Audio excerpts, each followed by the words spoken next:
નમસ્કાર દર્શક દોસ્તો, the southern Gujarat chamber of commerce and ઇન્ડસ્ટ્રીની બિઝનેસ ચેનલમાં આપનું હાર્દિક સ્વાગત છે. મારી સાથે ઉપસ્થિત છે ચેમ્બર ઓફ કોમર્સના અગ્રણીઓ, પ્રમુખ શ્રી વિજયભાઈ મેવાવાળા, જેઓ ટેક્સટાઇલ ઇન્ડસ્ટ્રી સાથે સંકળાયેલા છે.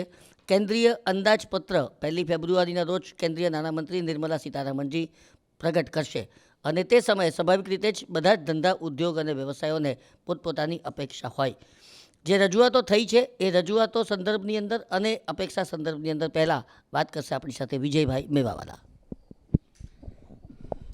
નમસ્કાર મિત્રો, વિજય મેવાલા, પ્રમુખ ચેમ્બર ઓફ કોમર્સ. જે 1 તારીખે બજેટ રજૂ થવા જઈ રહ્યું છે તેમાં ટેક્સટાઇલ ક્ષેત્રની જે અપેક્ષાઓ છે, જે અત્યારે ટેક્સટાઇલ પોલિસી ગુજરાતની આવી છે અને સેન્ટ્રલની પણ જે પોલિસીઓ આવી છે, એમાં અમુક જે ફેરફારો છે કે નોન પોલ્યુટેડ ઇન્ડસ્ટ્રીને શહેરની બહાર લઈ જવા, તો એ નોન પોલ્યુટેડ ઇન્ડસ્ટ્રીઝને જે શહેરમાં છે તેને સબસિડીમાં આવરી લેવામાં આવે. બીજી વસ્તુ એવી છે કે રોડ ટેપ સ્કીમ છે, તેમાં જે એશિયન કન્ટ્રીઝમાં ડીલિંગ થતા હોય છે અહીંયાથી એક્સપોર્ટ માટે, અને એક્સપોર્ટમાં જે ડીલિંગ થાય તેમાં HSN કોડ મુજબ 2%, 3%, 4% જે રિફંડ બેનિફિટ મળતો હોય છે, તે જો ફક્ત ફોરેન કરન્સીમાં પેમેન્ટ કરી હોય તો જ મળતો હોય છે. તેથી એમાં પણ ફરક આવવો જોઈએ કે એશિયન કન્ટ્રીઝમાં INRમાં, ઇન્ડિયન કરન્સીમાં જો પેમેન્ટની લેવડ દેવડ થઈ હોય તો તેમાં બેનિફિટ મળવો જોઈએ. 43BH જે એક્ટ લાગુ કરવામાં આવ્યો છે ને કાયદો સારો છે, પરંતુ આમાં જે સ્મોલ અને માઇક્રો 50 કરોડની અંદરના ઉદ્યોગપતિઓ જે MSME સેક્ટર છે તેને આવરી લેવામાં આવ્યા છે, પરંતુ 50 કરોડથી 250 કરોડ જે મીડિયમ સ્કેલમાં આવે છે અને 250ની ઉપર જે લાર્જ અને PSUsમાં આવે છે. તો અમારી માંગણી એવી છે કે મીડિયમ સ્કેલમાં આવતી ઇન્ડસ્ટ્રીને આ MSME 43BHમાં આવરી લેવામાં આવે, જેથી કરીને જે સ્મોલ અને માઇક્રો ઇન્ડસ્ટ્રીયાલિસ્ટો છે તે મીડિયમ સ્કેલવાળા સાથે બિઝનેસ કરે તો એ લોકો એને ટાઈમલી પેમેન્ટ આપી શકે અને સ્મોલ અને માઇક્રો ઇન્ડસ્ટ્રીનો ગ્રોથ થઈ શકે. બીજી વસ્તુ, થોડું ટેક્સેશનમાં રાહત આપવામાં આવે ઇન્ડિવિજ્યુઅલ પર્સનલ એકાઉન્ટમાં, કે જેથી કરીને પ્રોપ્રાઇટર કન્સલો નવા વધી શકે, MSME નવી ઉદ્ભવ થઈ શકે, કારણ કે ગુજરાત MSMEનું હબ છે અને તેમાં પણ MSMEના ગ્રોથથી ભારતની GDP પર ઘણી અસરો થતી હોય છે. એટલે MSMEને ગ્રો કરવા માટે થોડો ટેક્સેશનમાં બેનિફિટમાં આવે, સ્ટાન્ડર્ડ ડિડક્શનમાં થોડો બેનિફિટ આપવામાં આવે. આવા અમુક સુધારાઓ જે કરવા જેવા છે તેની અમે અપેક્ષા રાખીએ છીએ આપ તરફથી. અને જો આમાં બીજા ટેક્સેશનની હું વાત કરું કે GSTની વાત કરીએ તો સિંગલ વિન્ડો GST ક્લિયરન્સ પણ હોવું જોઈએ. નવા MSME ક્ષેત્રને GST નંબર મેળવવામાં જે તકલીફો પડે છે તે તકલીફો પણ દૂર થવી જોઈએ. આભાર. ખૂબ ખૂબ આભાર વિજયભાઈ. આપણે સીધા વેરાના સંદર્ભની અંદર, ટેક્સેશનના સંદર્ભની અંદર કેટલીક વધુ વાતો immediate past president Rameshbhai Vaghasiya પાસેથી જાણીએ. નમસ્કાર, હું Ramesh Vaghasiya, immediate past president of the southern Gujarat chamber of commerce and industry. આપણે જ્યારે હવે ભારત રાષ્ટ્ર વૈશ્વિક લેવલે સારી રીતે પ્લે કરી રહ્યું અને આપણે લીડરશિપનું ગ્લોબલ લેવલ પર જ્યારે ઇમ્પોર્ટન્સ હોય અને વર્લ્ડની ત્રીજી ઇકોનોમી બનવા તરફ જ્યારે આપણે પ્રયાણ કરી રહ્યા હોય, ત્યારે મારું એવું માનવું છે કે દરેક નાની મોટી બાબતને કોમ્પ્રિહેન્સિવલી ઓબ્ઝર્વ કરી, એનાલાઇઝ કરી અને એડ્રેસ કરવાની આવશ્યકતા છે, અને તો આપણે આપણો ગોલ એચીવ કરી શકીએ. આદરણીય પ્રધાનમંત્રી નરેન્દ્રભાઈ મોદીના વડપણ હેઠળ ભારતની ઇકોનોમીની જે સ્ટ્રોંગર અને એક્સપોર્ટ ડ્રાઈવન ઇકોનોમી બનાવવાની જે વાત છે, તો એ માટે નાના નાના પગલાંથી લઈ અને લાર્જ સ્કેલ ઉપર મોટી ઇફેક્ટ આવે અને ઇકોનોમી એ દિશામાં કાર્યરત થાય એવું કરવાની ખાસ તાતી જરૂરિયાત છે. ખાસ કરીને ડાયરેક્ટ ટેક્સ કોડની વાત છે. ડાયરેક્ટ ટેક્સેશન માટે ઇન્કમ ટેક્સમાં ઘણા ફેરફારોની આવશ્યકતા છે. ઇન્કમ ટેક્સના સ્થાને ડાયરેક્ટ ટેક્સ કોડ લાવવાની વાત છે. એ જ્યારે પણ આવે, પણ જે કંઈ પણ આવે તે સિમ્પ્લિફિકેશન સાથે આવે અને નાના માણસને થોડી એના હાથમાં રકમ વધે ટેક્સ ભર્યા પછી અને એ ખર્ચવા માટે એક્ટિવ થાય, તો મને એવું લાગે છે કે ભારતની ઇકોનોમી આપોઆપ જ પ્રગતિ કરવા માટે સક્ષમ છે. એટલે ડાયરેક્ટ ટેક્સેશનમાં ફેરફારો, ખાસ કરીને સેલેરીડ ક્લાસ છે એને લાંબુ સ્ટાન્ડર્ડ ડિડક્શન મળતું નથી. લાસ્ટ યર 50માંથી 75,000 કરવામાં આવ્યા, જે 1 લાખ રૂપિયા સુધી હોય. 50Cનું જે ડિડક્શન 1.5 લાખ રૂપિયા છે તે 2 લાખ, 2.5 લાખ કે 3 લાખ સુધી થાય, તો પણ લોકોને ઇન્વેસ્ટમેન્ટ કરવા માટે એનું પ્રોત્સાહન મળશે અને બચતને પણ વેગ મળશે. એટલે આવી રીતે લોકો વધુ કમાય અને એમાંથી બચત કરી અને ઇન્વેસ્ટમેન્ટ મેળવે અને ફરી સારી ઇન્કમ એમાંથી પ્રાપ્ત કરે તો એક સર્ક્યુલેશન સારું થાય. સાથે સાથે ઇનડાયરેક્ટ ટેક્સીસમાં પણ જે સિસ્ટમ છે, મિકેનિઝમ છે અને ઓનલાઈન ડિજિટાઇઝેશન જે થયું છે એમાં પણ ઘણા બધા ઇમ્પ્રુવમેન્ટ કરવાની આવશ્યકતા છે. અને એ સિસ્ટમ ઇમ્પ્રૂવ થાય તો લોકોનો ટાઈમ ઓછો બગડે અને એના માટે સ્પેશિયલ માણસો પણ ઓછા રાખવા પડે અને એમનું કામ ચાલી જાય. બિઝનેસમેન આજે છે એનું ધ્યાન પોતાના બિઝનેસને ગ્રો કરવા તરફ હોવું જોઈએ અને થવું જોઈએ. તો એ આવી પળોજણમાંથી મુક્ત રહી શકે તો એ સારી રીતે કામ કરી શકે. નવા GST નંબર લેવા આવનારા વેપારીઓને સરળતાથી ઝડપથી નંબર મળી જાય તો એનું કામ શરૂ થઈ જાય ને એના કારણે દેશની આવક પણ વધી શકે. પણ કેટલાક સ્કેમ થવાના કારણે એ રજિસ્ટ્રેશનની પ્રક્રિયામાં પણ ખૂબ વિલંબ થાય છે અને ફાલતુ અને નકામા જે ઇગ્નોરેબલ હોય એવી નાની બાબતોના ડોક્યુમેન્ટ્સ માટે વેપારીને લટકવાનું થાય તો એ દેશની આવક ઉપર જ અસર થાય છે. એટલે આવી બાબતોને એડ્રેસ કરવાની આવશ્યકતા છે. સાથે સાથે ઓવરઓલ સેક્ટરલ બેલેન્સ્ડ ગ્રોથ થાય એ માટે જે પ્રાયોરિટીના સેક્ટર હોય એમાં ઇન્સેન્ટિવાઇઝ કરીને કે સબસિડાઇઝ કરીને એવી સ્કીમ્સ લાવવામાં આવે જેથી કરીને મોટો સમૂહ એ દિશામાં આગળ વધતો થાય. ખાસ કરીને આપણે જ્યારે ઇમ્પોર્ટ કોસ્ટમાં ઓઇલનું પ્રપોર્શન આપણું ખૂબ મોટું છે અને ફોરેન એક્સચેન્જ રિઝર્વ જેનાથી એફેક્ટ થાય છે અને રિઝર્વ ઓછું થતું જાય તે એવી બે બાબતો છે. એક તો એક્સપોર્ટને વધારવું તમામ રીતે અને જે ઇમ્પોર્ટ થતું હોય તે ઓછું કરવું. તો ઇમ્પોર્ટને ઓછું કરવામાં એક સોલાર સેક્ટર ખૂબ મોટું કામ આપી શકે એવું છે અને એમાં R&D કરી અને પ્રોત્સાહન આપીને એમને જો ઓછી કોસ્ટવાળી સોલાર પેનલ્સ ઊભી થઈ શકે તો આપણે સનલાઇટ મેક્સિમમ મેળવતો આપણો દેશ છે અને એના ઇન્સ્ટોલેશન EPCને પ્રોત્સાહન આપવામાં આવે તો આવનારા સમયમાં ઓઇલ ઉપરનું ભારણ ઓછું વધે. કારણ કે સોલાર જનરેટેડ પાવરથી EVનું ઓપરેશન્સ આપણું વધે અને ખાસ કરીને એને સ્ટોર કરવા માટેની જે બેટરી છે એની લિથિયમની કોઈ પોલિસી એટલી બધી ઇફેક્ટિવ અત્યારે આપણે ત્યાં નથી. આપણે ત્યાં રિફાઇનિંગ પણ થતું નથી. વિશ્વનું લિથિયમ રિફાઇનિંગનું 60% કરતાં વધુ કામ ચાઇના પોતે એકલું કરે છે અને લિથિયમનો જે સ્ટોક છે આફ્રિકન કન્ટ્રીઝ વગેરેમાં એમાં ચાઇનાનો કંટ્રોલ વધારે છે. તો ભારત પણ પોતાનું લિથિયમ અને અન્ય દેશોમાં પણ એ કરીને ભવિષ્યમાં એવી તરફ જાય તો સસ્ટેનેબલ ડેવલપમેન્ટ મેળવવામાં સ્થાપિત કરવામાં આપણને ઘણું ઉપયોગી થઈ શકે. એવી રીતે નાનાથી લઈને ઉચ્ચ કક્ષા સુધીની પોલિસીને કોમ્પ્રિહેન્સિવલી ઓબ્ઝર્વ કરી અને બ્યુરોક્રેસી ઓછી થાય, થોડી ડિજિટાઇઝેશન થાય અને સિસ્ટમાઇઝેશન વધે તો આવનારા સમયમાં ઇકોનોમીને આપણે ઊંચાઈ ઉપર લઈ જવામાં 100% સફળ થઈએ અને ચેમ્બર ઓફ કોમર્સ જેવા માધ્યમનો સરકાર ઉપયોગ કરે.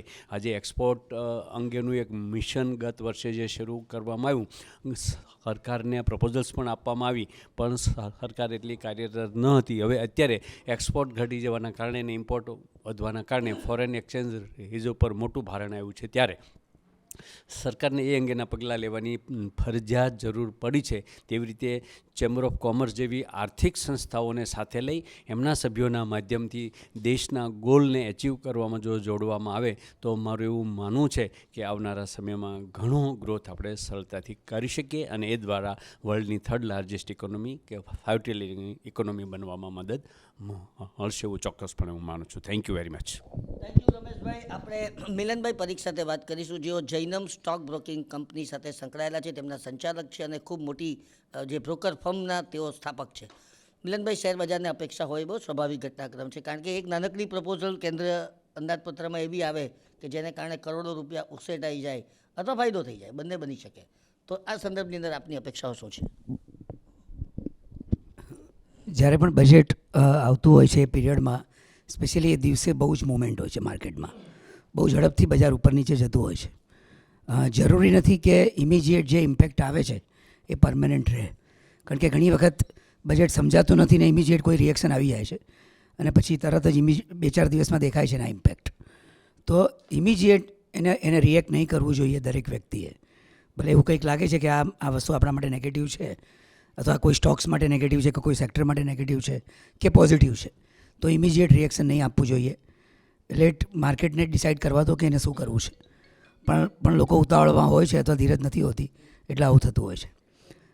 મને એવું લાગે છે આ તબક્કે કે જો હું હું જો એકચ્યુઅલી આપણે એમ સમજીએ ગવર્મેન્ટ એટલે કોણ? આપણે જ, બીજું કોઈ નથી, આપણે જ ગવર્મેન્ટ છે. જો આપણે આ રન કરતા હોઈએ તો શું કરીએ? હું મારી વાત કરું તો હું સ્પીડને હાઈએસ્ટ પ્રાયોરિટી આપું. મને એમ લાગે છે કે સ્પીડનું બહુ જ ઇમ્પોર્ટન્ટ છે. આપણે ત્યાં અત્યારે કંઈ પણ વસ્તુ જો મિસ આઉટ થાય છે તો એ છે ડિસિઝનો લેવાય છે પણ ઝડપથી એનું ઇમ્પ્લિકેશન થતું નથી. એને કારણે બહુ બધી જગ્યાએ બહુ જ ઇમ્પેક્ટ થતો હોય છે, કારણ કે એની દરેકની એક કોસ્ટ હોય છે. તો સ્પીડને હાઈએસ્ટ ફોકસ કરવું જોઈએ. બીજું આપણે ત્યાં શું વર્લ્ડમાં ગમે ત્યાં ઓનેસ્ટી લાવવાનો શ્રેષ્ઠ રસ્તો ટેકનોલોજી છે. જો આપણે મેક્સિમમ ટેકનોલોજી પર ફોકસ કરીએ તો ઘણી બધી વસ્તુ આજે આપણે બહુ બધી જગ્યાએ સબસિડી લાવીએ છીએ, પણ જો ટેકનોલોજીથી આપણે કામ કરશું તો ઘણી બધી જે સબસિડી જે મિસયુઝ થાય છે એ આપણે બચાવી શકશું. તો આ એક મને લાગે છે કે જોવું જોઈએ. ધારો કે બહુ બધા નાના નાના પોઈન્ટ્સ છે જે મારા મગજમાં આવે છે, હું જ્યારે શેર કરું છું કે આજે કોઈ ખેડૂત 1 કરોડ રૂપિયા દર વર્ષે કમાતો હોય તો ખેડૂતને ટેક્સ જ નહીં, એવું કેમ? કરોડ રૂપિયા કમાતા ખેડૂતને પણ ટેક્સ નહીં, તો એ બરાબર નથી, એવું મારું ઓપિનિયન છે કે એટલીસ્ટ એક ફિગર પર એની ઉપર ટેક્સેશન હોવું જ જોઈએ.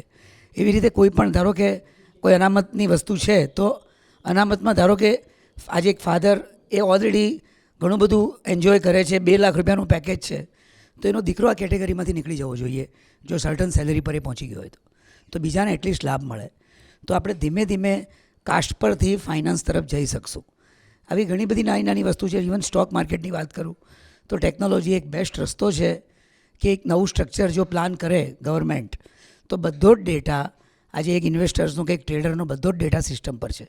તો એ જ ડેટા પરથી ડિસિઝન લેવાઈ જાય કે તારે આટલા રૂપિયા ટેક્સ ભરવાનો છે. એમાંથી એ બધી જ વસ્તુ કાઢી નાખે જ્યાં મેન્યુપ્યુલેશન હોઈ શકે, જેમ કે ઇન્ટરેસ્ટ, જેમ કે બ્રોકરેજ, જેમ કે એક્સપેન્સીસ. પણ એ બધી જ વસ્તુ કાઉન્ટ કરી લો જે કમ્પ્લીટલી ડેટા સ્ક્રીન પર છે, જેમ કે એસટીટી, જેમ કે ટર્નઓવર ચાર્જ, જેમ કે સ્ટેમ્પ ડ્યુટી. તો એક્ઝેક્ટ ફિગર પર તમે ડિરાઈવ કરી શકો અને લોકોએ એની ઉપર ટેક્સ ભરી દેવાનો, એની પાસે બીજો કોઈ રસ્તો જ ન હોઈ શકે. તો આ એટલું સારું પ્લાન થઈ શકે, કારણ કે આખા હિન્દુસ્તાનમાં એક જ ઇન્કમ એવી છે જે ગવર્મેન્ટ નક્કી કરી શકે કે આ માણસ કેટલું કમાયું છે. બીજા બધામાં કંઈક ને કંઈક મેન્યુપ્યુલેશન હોઈ શકે. આ એકદમ ક્લિયર ડેટા છે. તો આની ઉપર કામ થઈ શકે. નાની નાની બહુ બધી વસ્તુ છે. હું ઘણી વખત જોઉં છું, આપણે ટ્રેનમાં ટ્રાવેલ કરતા હોઈએ, હવે 4 ટોયલેટ્સમાંથી 3 ઇન્ડિયન હોય, 75% લોકો વેસ્ટર્ન શોધતા હોય અને 75% ઇન્ડિયન ટોયલેટ હોય. ખાલી ગવર્મેન્ટે બસ અહીંયા જ કામ કરવાની જરૂર છે. મારી ખાસ ઈચ્છા છે કે યંગસ્ટર્સને એડ કરે ડિસિઝન લેવામાં, કારણ કે એ લોકો નવી રીતે વસ્તુઓને જુએ છે. તો આપણે જે જૂની પ્રણાલીઓ ચાલે છે એમાં બદલાશે તો દેશ માટે, આપણા બધા જ માટે એનો કંઈ ને કંઈ એડવાન્ટેજ મળશે. Thank you. થેન્ક યુ મિલનભાઈ. આપણી સાથે ઉપસ્થિત છે ચેમ્બર ઓફ કોમર્સના ભૂતપૂર્વ પ્રમુખ શ્રી PM શાહ સાહેબ. PM શાહ સાહેબ, આપની અપેક્ષાઓ. આપણે બજેટની વાત કરવા જઈ રહ્યા છે. બેઝિકલી જો વિચાર કરીએ તો આપણું બજેટ તૈયાર છે. ફક્ત એને આપણે એક્સપેક્ટેશન બતાવીએ છીએ. એમાં કોઈ ફેરફાર આવશે એવી આપણને કોઈ શક્યતા દેખાતી નથી, કારણ કે આજે આપણે કહીએ બજેટ પ્રપોઝલ એ લોકો મંગાવતા હોય છે ઘણી આગળથી, એ આપણે મોકલતા જોઈએ છીએ. એમાંથી કેટલું સમાવાયું છે, કેટલું નથી સમાવાયું તે તો આપણને ખબર નથી. જ્યારે 1લી તારીખે પટારો ખુલશે ત્યારે જ ખબર પડશે. બેઝિક અત્યારના આપણી પાસે ઓલ્ડ સિસ્ટમ અને ન્યૂ સિસ્ટમ એમ 2 પ્રકારના ટેક્સના સિસ્ટમ છે. 2.5 લાખ અને 3 લાખ, 5 લાખ સુધી ટેક્સ નહીં અને વિધાઉટ ડિડક્શન 7 લાખ સુધી ટેક્સ નહીં, એવું આપણે અત્યારના 2 સિસ્ટમ આપણે ડેવલપ કરી રહ્યા છે.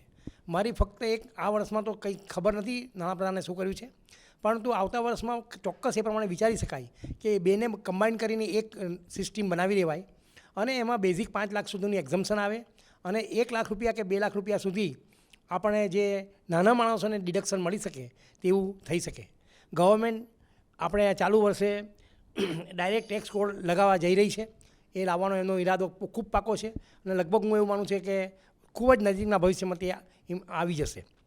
એમાં આપણી જે ન્યૂ ટેક્સ કોડમાં એ લોકોએ ડિડક્શનનું કાઢી નાખવાનું એવું એક મન બનાવ્યું છે, પણ બને એટલું એ સિમ્પ્લિફિકેશન થાય એ ખૂબ જરૂરી છે. જો તમે ડિડક્શન કાઢી નાખવા માંગતા હોય તો બેઝિકલી એક વસ્તુ ખૂબ જરૂરી છે અને તે એ કે તેમાં જે ટેક્સ ભરીને માણસ પૈસા રોકે છે તે જ્યારે પાકે ત્યારે એ રકમ પર ટેક્સ ન લાગે, ફક્ત એની ઇન્કમ પર અથવા વધારા પર ટેક્સ લાગે એ ટાઈપનું અંદર આપણે પ્રોવિઝન આમે જ કરવું જોઈએ. બીજી વાત, આપણે અમેરિકન સિસ્ટમનો થોડો લાભ લઈ રહ્યા છીએ એવું લાગી રહ્યું છે. અમેરિકન ટેક્સ સિસ્ટમમાં જોઈન્ટ ફાઇલિંગ હસબન્ડ અને વાઈફનું હોય છે. આપણે અહીંયા ભારત દેશ એટલો બધો પૈસાદાર નથી, તેથી ઘણા બધા કુટુંબોમાં પુરુષ કમાતો હોય છે, સ્ત્રીઓ ઘરકામ કરતી હોય છે. તો તેવા કિસ્સામાં જોઈન્ટ ફાઇલિંગનું જો ત્યાં આગળ જેમ ડબલ એમાઉન્ટ મળે છે તેવું જો કોઈક પ્રોવિઝન કરવામાં આવે તો હું ચોક્કસપણે માનું છું કે આપણને ભારત દેશમાં નાના કુટુંબોને ખૂબ મોટા પ્રમાણમાં ફાયદો થશે. હું એ માનું છું કે સેમ વે જે હાયર બ્રેકેટના ટેક્સ પેયરો છે તેને અમુક પ્રાયોરિટી મળવી જોઈએ. ફ્લાઇટની ટિકિટો અથવા તો ટ્રેનની ટિકિટમાં, રિઝર્વેશનમાં કોઈ કન્સેશન નથી જોઈતું, પણ એ લોકોને બુકિંગમાં પ્રાયોરિટી મળે એ ખૂબ જરૂરી છે, જેથી કરીને લોકોને ટેક્સ ભરવામાં ખૂબ જ સારું પ્રોત્સાહન મળે. બીજું, આપણે ટેક્સ ભર્યા પછીની જે વાત કરીએ છીએ તો તે રકમ પણ આપણે બચતમાં થોડી ઘણી પણ આપણે બાદ આપશું તો એ ખૂબ જરૂરી થઈ પડશે એવું મારું માનવું છે. Thank you. તો મિત્રો, આ હતી અપેક્ષાઓ તમામની. લેટ્સ સી કે નિર્મલા સીતારામનજી આ સંદર્ભે કેટલી રાહત આપણને સૌને કરી આપે છે. કેમેરામેન તન્મય શુક્લ સાથે નિખિલ મદ્રાસી, આપનો ખૂબ ખૂબ આભાર.